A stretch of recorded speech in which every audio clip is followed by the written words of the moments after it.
Hi everyone, welcome to yet another edition of Let's Talk Design. Uh, we'll be starting shortly and we'll be talking about timelessness in stone, and we have a very special guest today. I'm just waiting for them to log in. Just allow me a minute. So yes, I think they're already here. So I'm just going to in. We'll be talking about timelessness in stone. If you have any questions, do drop them in the comment box. Hi, hi, can you hear me? Yeah, you are audible now. Hi, welcome to Let's Talk Design. Hi, Tanya. Hi, Tanya. Thanks for the lovely introduction. It's a pleasure for me to be here on this platform. Thank you so much. Yeah, so I'm actually going to formally introduce you now. And just for the audience, we will be talking about timelessness in stone. And we have with us Neha Gupta from NK Architects. Neha is the director of NK Architects, and she's been practicing architecture and housing since 2015. She believes that architecture and interior design is not just a profession but an attitude to life. Neha and the NK Architects team are never afraid to experiment and have always followed the latest trends in fashion, design, materials, and contemporary art. The mission is to create a new quality of life, develop individual, customized solutions, and make everyone's dream come to life. Thank you, Tanya. So, thank you, Neha, for being with us. I'm really looking forward to this conversation. So, tell us what, according to you, is the value that natural stones hold that adds to timelessness in Tanya, for design. me, timeless means it's not going to fade away. It has a staying power. So stone has already proved itself. For example, a lot of architecture marvel in the history, we have been using stones.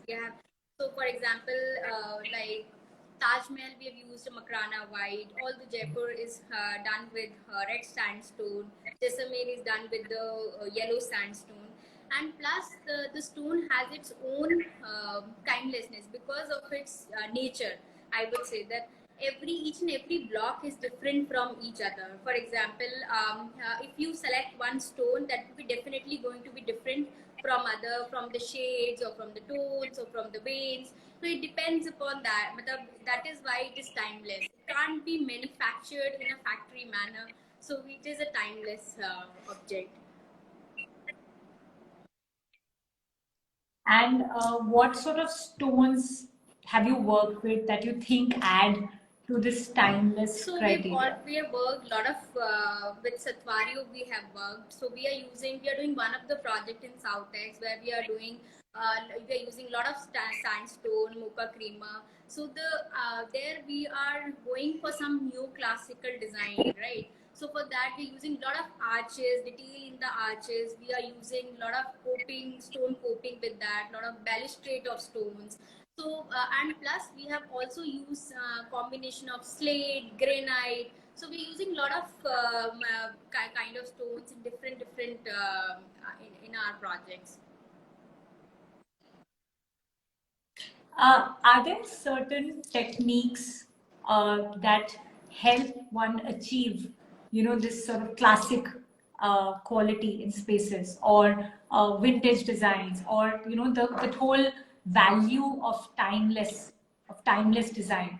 Are there certain ways in which stone can be used Yeah, to add to we that have to quality? design. If we are selecting some neoclassical design, obviously we are using some kind of columns, some kind of arches. So obviously we have to really carve out in that manner. So for example, if I'm using a lot of arches in my project. So in that case, we are using marble, we are using sandstone. So there are techniques of putting it that some can be dry clad, some can be done with plaster, stick to a plaster. So there are techniques of doing it.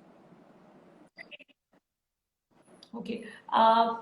Is there, do you think the techniques are easy to adapt today?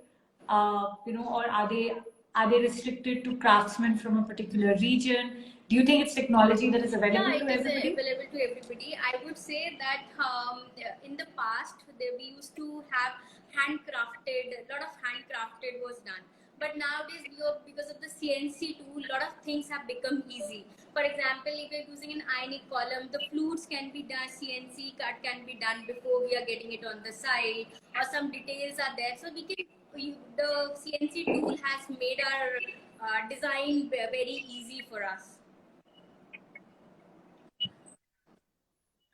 So, a lot of times as architects, as designers, we try and bring in older elements of design, right? And older patterns, older colors, or just traditional ways of working with stone into more modern interpretations. When you're working with towards creating a timeless space, right? How do you think using geometric patterns or complex rigid frameworks in terms of patterns, how do you think that impacts the way we design our So spaces? actually, it depends upon project to project. Like with the geometrical pattern, we can create a lot of drama into our design. For example, and it also reflects the client's nature or client's personality as well. So if I have to create some drama into my design, I'll use more complex pattern over the floor or over the wall or even the false ceiling as well. The techniques is different of putting it on the wall or on the ceiling, so that is different. But if I have to go with subtle, if my client wants some subtle design, then I'll definitely go with some geometrical pattern, not very complex pattern in that way. So I have done one project where the client wanted the theme of that project was fluidic pattern. It was there. It was on the fluid concept. So once then we were designing their drawing room. So when it comes to drawing room, we had a double height space. So by looking to the double height space, we thought the first thing which came into our mind was why not put a book match marble and then do that. But since it has a fluidic concept, we didn't do that. We had carved out each and every that 20 feet wall with 30 waves on that, and we have done it with the stone. We have done it with carved out with the stone. So that thing has become timeless for my client as well, because obviously in every houses you will see the book match marble, you'll see the other combining two material, but that fluid concept was different for my client as well. Very interesting. Could you also share some examples where you have used 2 or 3 different stones together to create a space that is timeless in nature? Yeah, so actually, we have done one project in Central Delhi. So in that project, what we did that we had to have some. There was this all circular wall. It was a circular wall, and it was an outdoor space. So my client wanted something very rustic, something very close to nature. So what we did, we have combined slate along with the Italian marble. So when we got combined this, then it came out to be different texture. Then we added some green. So it was a fluidic wall. It was a curved wall. So we have carved out with stone and we have put a sculpture to complement that curved wall. We have got a lot of inlays done on the floor, and we got that curved wall, I think, done in 30 days. You won't imagine that my curved wall took 30 days, and my client was so awed while seeing that wall.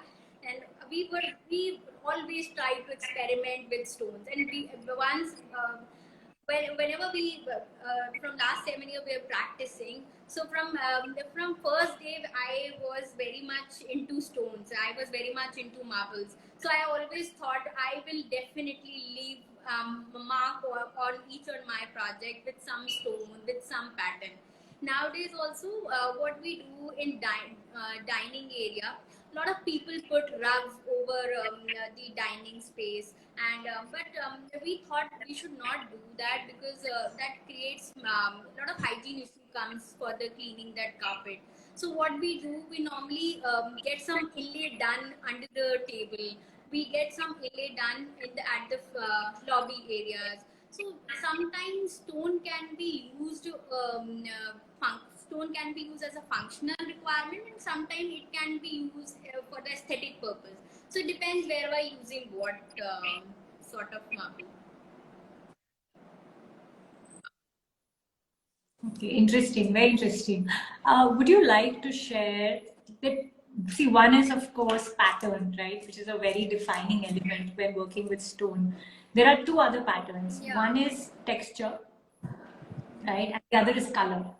So, would you like to share some examples of how you have played with both texture and color individually, maybe, and created, again, spaces that are timeless in nature, or to bring about the quality of timelessness in So in two spaces? species, we can definitely use two species in a different form. So I remember using in our project, we used the same marble but a different finish of that. So one, we made a pattern, one was rough and another was highly glossed. So we combined that pattern in order to give that warmth look. Sometimes we have to be really see where are we using those finishes.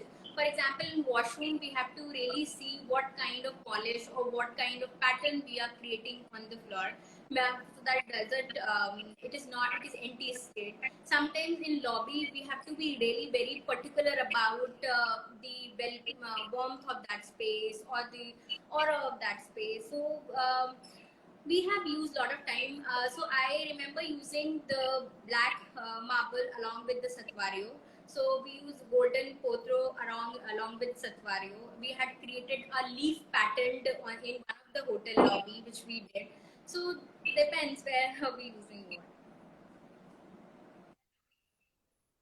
what. Okay, and do you think certain stones add value to certain types of spaces, like Yeah. lobby spaces or I bedroom would say spaces? that different typology demands different kind of stones. For example, if I have to design for Right. some of our residents, then I would rather select a stone which has a high lustrous value. And plus, if we are using it in some commercial space, then I'll rather use it. There the functionality is totally different. I'll rather select a stone which is more durable. Apart from aesthetic. Plus, if you're doing some hospitality project, then I would definitely go for because they have to create eye-catching double height space, eye-catching lobbies. Then I'll combine some high lustrous value stone along with some durable. For example, in lobbies, we can use some high Indian marble or the Italian. Plus, on the staircase, we can use granites. We can use other stones. Right, very interesting. Great. So, could you? I would like to like one concluding question is if you had to think of one space that you created where you use stone in a very innovative manner, what would that space I would be? say I would design. We have done one project in Karol Bagh, and there we have the staircase. We all got it wrapped or we clad with Italian marble. So at the entrance of basement, we wanted something huge, something huge to be there, so that it creates a statement for who because the basement was only for the party purpose. So what we got a stone slab for one of that project. We have carved it out, and we have carved a lovely sculpture with lot of light, lot of green behind it. So we have done those kind of things. Right. Great. Very, very insightful and very useful conversation. Thank you for sharing all this knowledge with us. Last two concluding statements. If you had to think of one stone that represents your personality, what would that be? I would say I would recommend Satvario. That is one of my favorite stone. because in that wherever I'm using Satvario, it gives me liberty to play with color palettes. It gives me liberty to play with the wooden textures. Matlab it doesn't have the whiteness in the stone doesn't restrict me to play with the palettes. I can use any material, anything. Even the inlays look great with the white marble. Plus it's shining, but plus its luscious value is very much. I am literally into the white stone. Right. And if you had to leave our audience with one thing that they should remember, as you know, the series is called Let's Talk Design.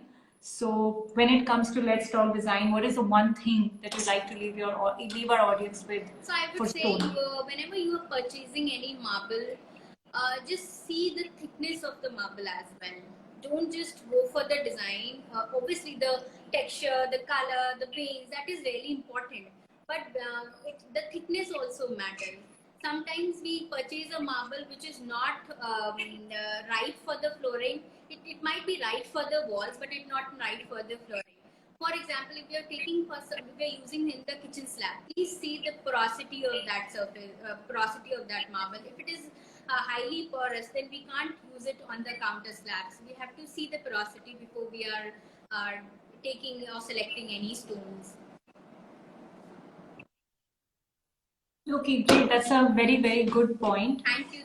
Thank you very much for being a part of our series. As you know, A-Class has celebrated more than 50 years of being in the industry, and we've actually had more than 50, 60 architects who've been a part of this fabulous series. Thank you so much. So thank you for being a part of the A-Class journey. As a gesture of gratitude, they'll be planting a tree on your behalf, and you'll be getting a certificate for the same. So thank you very much, Neha. Good luck with all your work. Thank you. Thank you.